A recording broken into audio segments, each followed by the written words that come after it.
الحمد للہ رب العالمین۔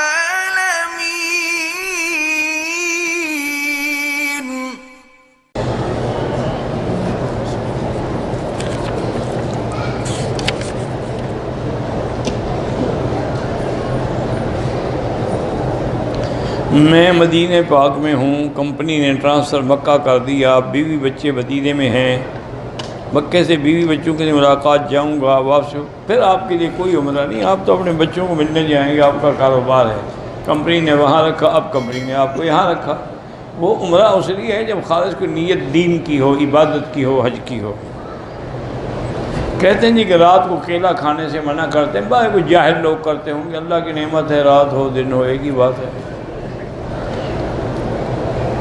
میرا بیٹا ہے جو پڑھتا ہے بھول جاتا ہے،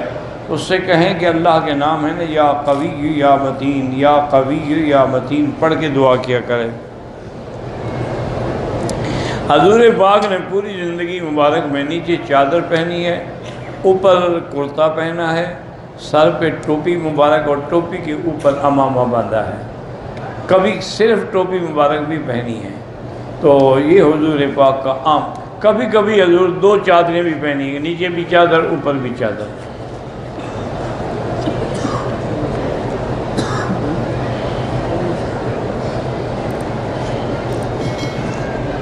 ہم انڈیا میں ایک بکس رکھا ہوا ہے، اس میں صدقہ خیرات جمع کرتے ہیں، تو اگر کسی افسر کو رشوت دینی پڑے جیسے یہ صدقہ خیرات ہے، رشوت دینے کے لیے ہے، یہ کوئی مسئلہ ہے پوچھنے کا؟ رشوت دینے پہ لعنت ہے، لینے والے پہ لعنت ہے، دینے والے پہ لعنت ہے۔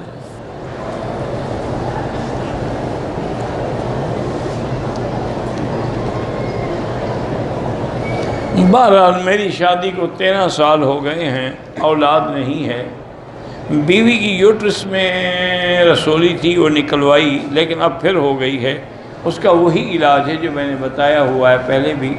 کہ سورۃ النجم کی آخری آیت لیس لہا من دون اللہ کاشفہ، پانی پہ دم کریں، تیل پہ کریں، ان کی دواؤں پہ کریں، کریم پہ کریں، انشاءاللہ شفا دیں۔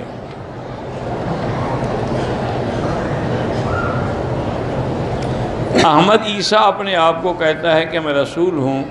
اور امام بخاری کو بھی برا بھلا کہتا ہے، ایسے آدمی کی باتیں سنو تو دجال ہے، دجال کی باتیں سننا حرام ہے، ناجائز ہے، عجیب بات، وہ اپنے آپ کو نبی کہتے تم اس کی باتیں سننا چاہتے ہو۔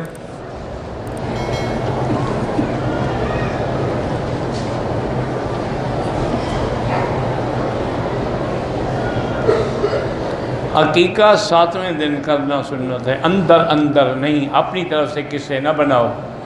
7ویں دن عقیقہ ہو یا پھر 14ویں دن،